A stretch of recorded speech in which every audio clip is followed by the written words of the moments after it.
Hello, my dear students. I believe you all are healthy, safe, and healthy. Today, in Labor Law second paper, we'll talk about the Payment of Wages Act 1936. As you all are aware that we are discussing the Payment of Wages Act 1936. And under that head today, we'll talk about the deductions which may be made from the wages under Section 7 of the Payment of Wages Act.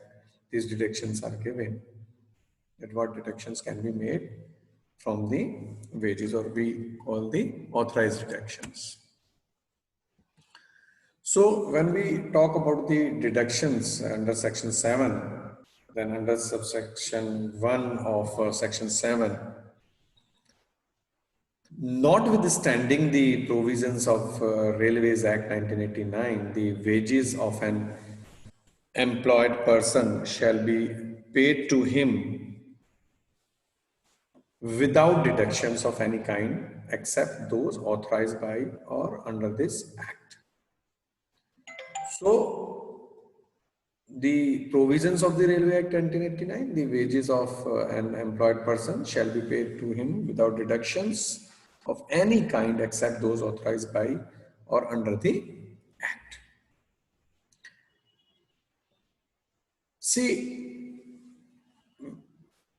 there is an explanation given that every payment made by the employed person to the employer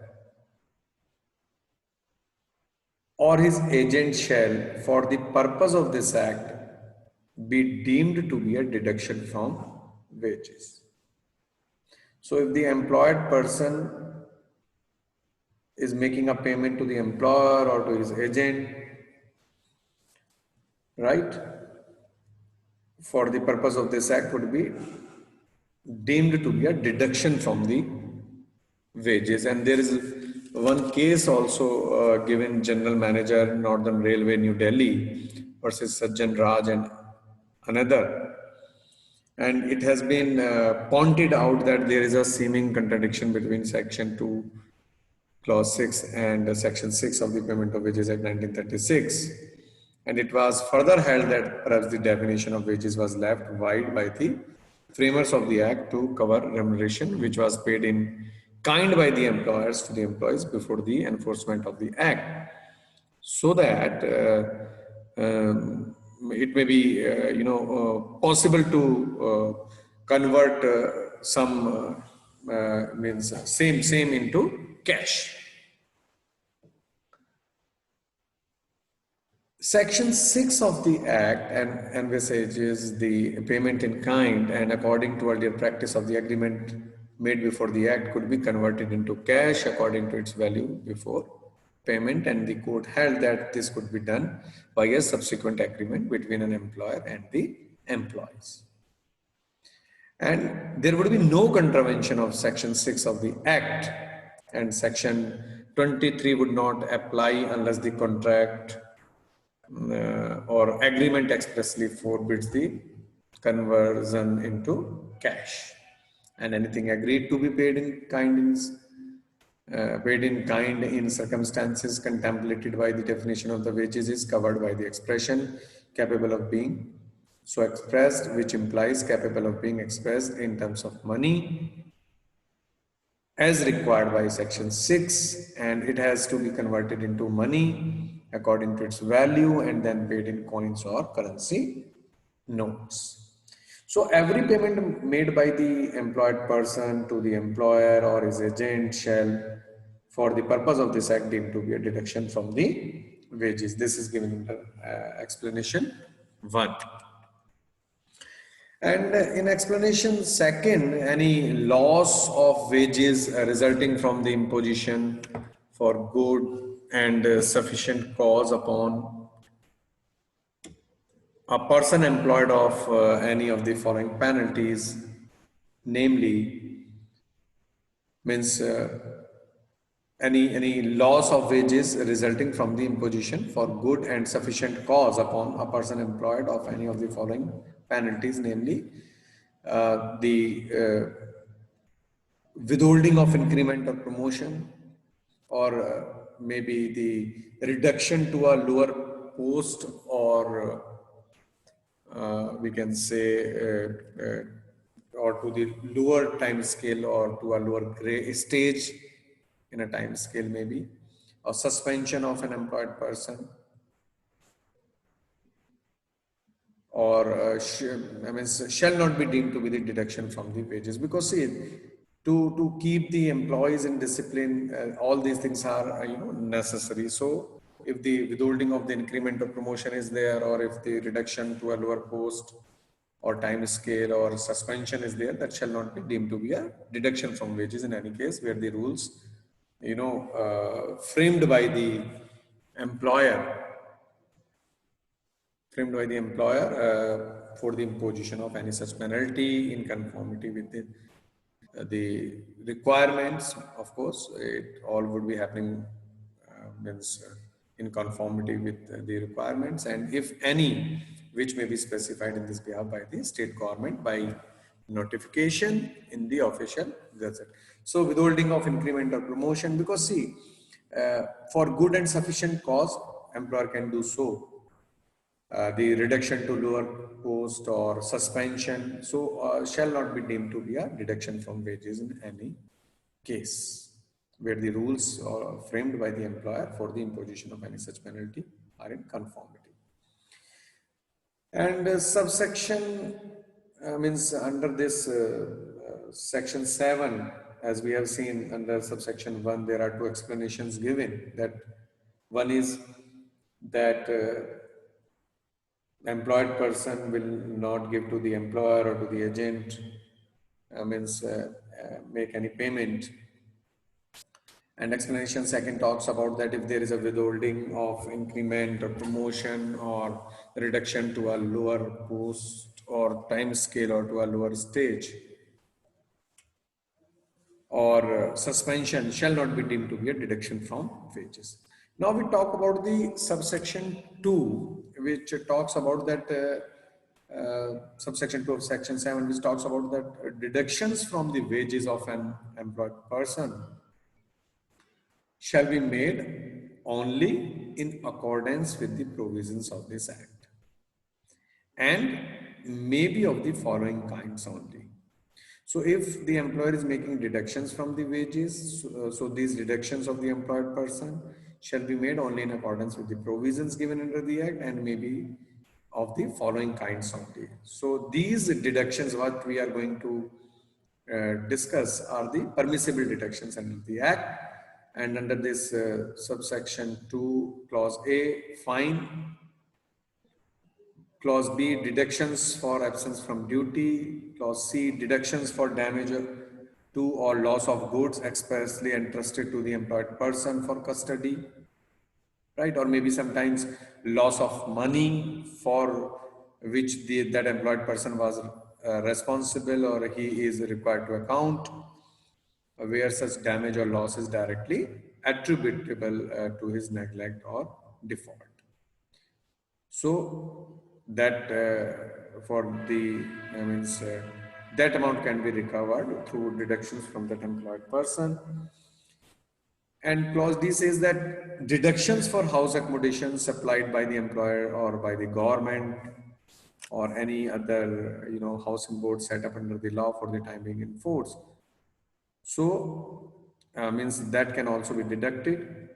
And the deductions for such amenities, such services which are supplied by the employer as the state government or any other officer specified by general or special order, means authorized deductions, we can say, for these amenities or the services, we can say. So these deductions are permitted. And when we talk about the services in this clause, does not include the supply of tools and raw materials required for the purpose of employment. Of course, that will not be included in the services. So you cannot deduct for the same, right? Then when we talk about the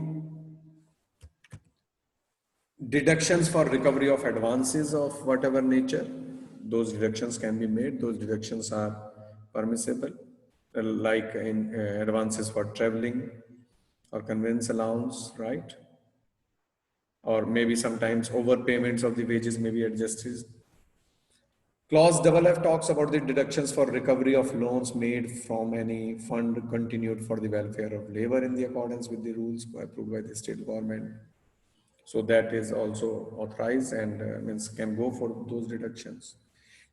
Triple F, this clause, deductions for recovery of loans granted for house building or other purposes which are approved by the state government. Clause G talks about the deductions of income tax payable by the employed person. Clause S talks about the deductions required to be made by order of court or the authority competent to make such order. Deductions for subscription to and for repayment of advances maybe from any provident fund to which the provident fund 19 this applies. And deductions for payments to cooperative societies approved by the appropriate government.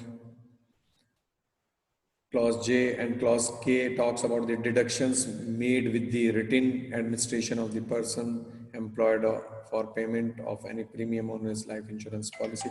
Means we are talking about means the deductions given under this head are permissible, and these deductions can be made from the wages of the employed person.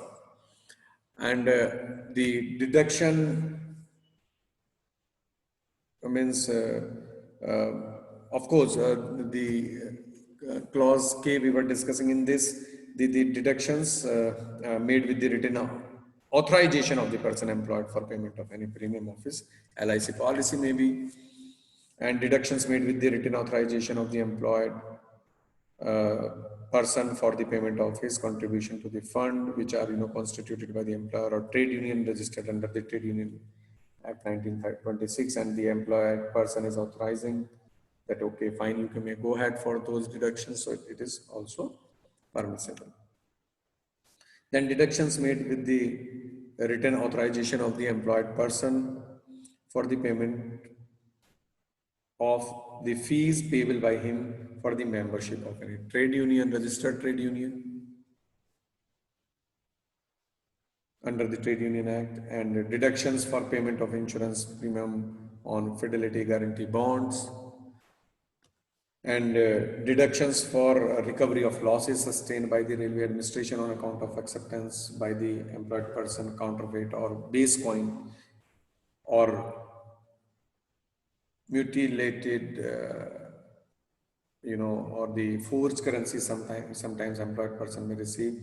So means that recovery may be done in the form of deductions. And then deductions for recovery of losses sustained by the railway administration on account of failure of the employed person to invoice. So that recovery can also be made through deductions. Deductions for recovery of losses sustained by railway administration on account of any rebate or refunds incorrectly, or deductions made with the written authorization of the employed person on contribution to the Prime Minister Relief Fund. So all those deductions are the permissible deductions and can be made from the wages of the employed person.